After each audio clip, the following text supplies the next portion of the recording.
7 minutes of sunshine. Welcome. Thanks for joining me today. Guess what? I, I've had this little program for 100, well over 100 of these, and I figured, you know what? I have my own little program. It's a little program, but I get to endorse somebody if I want to, and if you listen to me, it's probably a little obvious who I'm going to endorse. But I thought I would at least share with you why me, myself, and my husband and our family are supporting Joe Biden. So I thought I would do that today. I've got a picture up on the screen of Rick and I with Joe Biden. We got to meet him personally about a year ago, and that was a great experience. But we got to thank him personally for coming out for gay marriage, frankly, before Obama did. If you recall, back in 2012, he kind of put the pressure on Obama to go ahead and come out in the middle of the 2012 campaign. I think Obama was a little perturbed because he wanted to do that on his own time, but he did that, and it was a huge, big deal for us at the time. I remember it was very affirming, and it was a pretty special moment for us when he did that. So when we got to thank him personally, Rick and I went up to him and just said thank you for that. And he asked us a little bit about ourselves, and we said that we had adopted two girls, and we were married. And the man got a tear in his eye. Swear to God. He looked at us and he just said, "I'm so happy that you can be together as a family, and I'm so happy for you, and I'm so happy you're raising those two girls, and I just wish you all the luck in the world." Uh, and it was an amazing moment. It really was. And that's not the reason why we're strongly supporting. To be honest with you, I'll tell you more about why on the other side. But let's get the practice in this morning. Um, Obviously, we are all in for Biden in our household, um, and I'll tell you a little bit more why in a couple moments. All right. So I'm going to go ahead and do the practice. And as I go through the practice, a lot of the things I talk about are probably tied into why I'm supporting the person I am.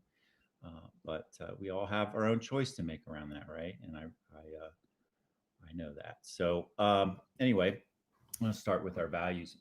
Every day, anchor yourself in your values. Mine are love, courage, family, and community. The love, the big one being love, and thinking about how I try to use that value as much as I can, and I look for it in others as well. And then try to use our superpower as much as we can as well. Mine is to inspire and to be inspired. And then, of course, connecting with the folks we love most in the world makes a huge difference. And every day, think as you wake up. Today, I'm fortunate to be alive, have a precious human life. I'm not going to waste it. I'm going to use all of my energies to develop myself, to expand my heart out to others, to achieve enlightenment for the benefit of all beings. And NDRE, we are worthy. We are deserving of respect and high regard simply because we exist. Damn right. um, and as we let our own light shine, we unconsciously give other people permission to do the same. As we are liberated from our own fear, our presence automatically liberates others. And remembering our self care, starting every day by holding ourselves in the palm of our hands and remembering we have to start with loving ourselves. And then just do a couple basic things. It'll make you feel a lot better. Drink lots of water, or mostly water. Eat lots of fruits and vegetables, and try to exercise as much as you can. And finally, we will not go back to normal. Normal never was. Our pre corona existence was not normal, other than we normalized greed, inequity, exhaustion, depletion, extraction. We should not long to return, my friends. We are being given the opportunity to stitch a new garment, one that fits all of humanity and nature. And this last one is probably one of the biggest reasons to support Joe Biden, and that is they are us. And I think a lot about the us versus them. Uh, Gosh, how it's destroying our country. Us versus them. Us, we're great. They're bad. We're good. They're evil. And just think about what kind of words are coming out of our leaders. And are they showing respect to everybody? Are they uplifting everybody? Are they trying to bring us together? Or are they driving us apart? Are they gaining power at the expense of others? And being someone that has been an other, as I came to terms with being gay, I got to feel that pretty hard. I got to feel what it was like to be another. And I started out as a Republican, frankly. I grew up in a Republican household, which, by the way, is all Democrat now. um, but I grew up in a Republican household, and I was a young college Republican. I went to Miami University, and I was a business guy, and I really thought, I was kind of trained to believe that, I had to be a Republican, frankly. And as come to terms with being gay, there wasn't really a home for me in the Republican Party, to be honest with you. In fact, it was just the opposite. It was bad. It was really bad. I found log cabin Republicans, and then I thought, oh my God, I can be a Republican. I can be in the Republican Party and fight for LGBTQ folks. Tried that for a while. It was bad. It was really bad, and the reason is that the party was othering LGBT people, and using us to win elections, culminating in the gay marriage amendment in Ohio. That really got me fired up. That's when I said, you know what? I'm going to help start an LGBT Ohio equality organization, which is Equality Ohio. And boy, did I become active. That got me mad. I got active and I really started fighting for LGBTQ folks. And I learned a lot about trans folks during that time because I didn't know much. I didn't know much. And that was very beneficial. And what I learned was the Republican Party just repulsed us. And everything we earned was, unfortunately, we had to fight the Republican Party for everything, everything. So being part of a marginalized group on the other side of, frankly, the Republican Party was tough, and it made me a pretty staunch Democrat because the Democrats were with us. But as we got to 2016, you know, I saw Donald Trump come on the scene, and it was all about othering, and it was all about the libtards, and it was all about finding groups of people to demonize. And Donald Trump chose, frankly, immigrants to demonize to gain power, right? And he kind of jumped on the right wing radio bandwagon, frankly, all the talking points, all of them, and demonized half the country hard.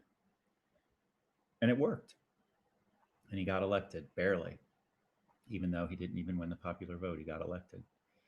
And I'll never forget because I we knew we're like, this is bad. This is bad for LGBTQ, but it's also bad for it's really bad for immigrants and Muslims and the marginalized. And guess what? It became really bad for our transgender folks in particular because guess what?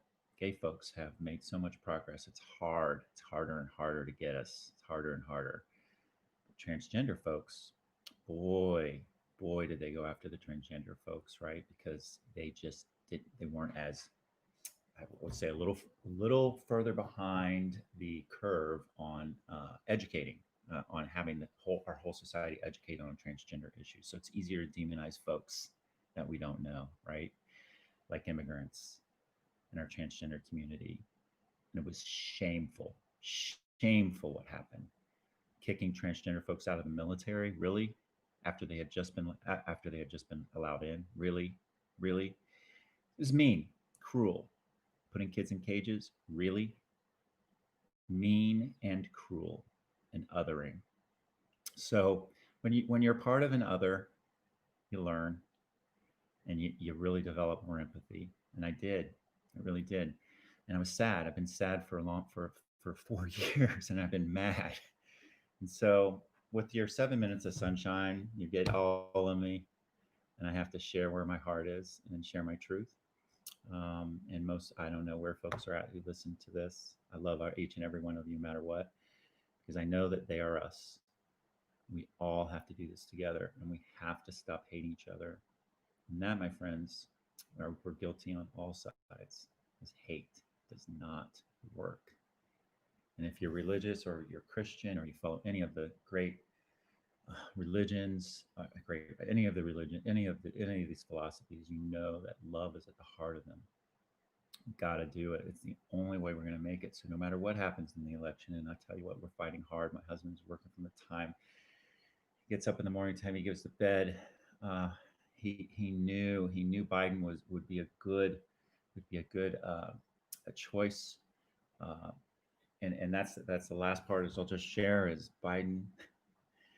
My husband during the primary said Biden has the best chance of winning, and the reason, unfortunately, was because Donald Trump would have a hard time branding Joe Biden because Joe Biden had been around for so long he couldn't put these stupid silly names on them and they wouldn't stick like Sleepy Joe and come on, is that the best you can do?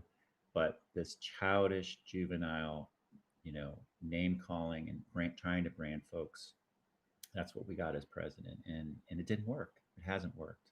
Works for some people, but it isn't working like it did in 2016. So he knew that. And two things about Joe Biden. Will be the most experienced president we've ever had. Decades in the Senate. He knows Washington. He knows politics. He knows them. And 8 years as vice president to Obama, who sat side by side with him, who helped make all those decisions, who learned and learned and learned. That's what we get.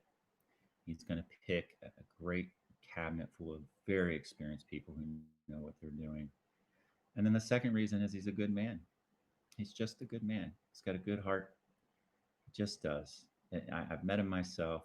You can see it when he talks. He's sincere. He's not full of shit. He really is a good guy.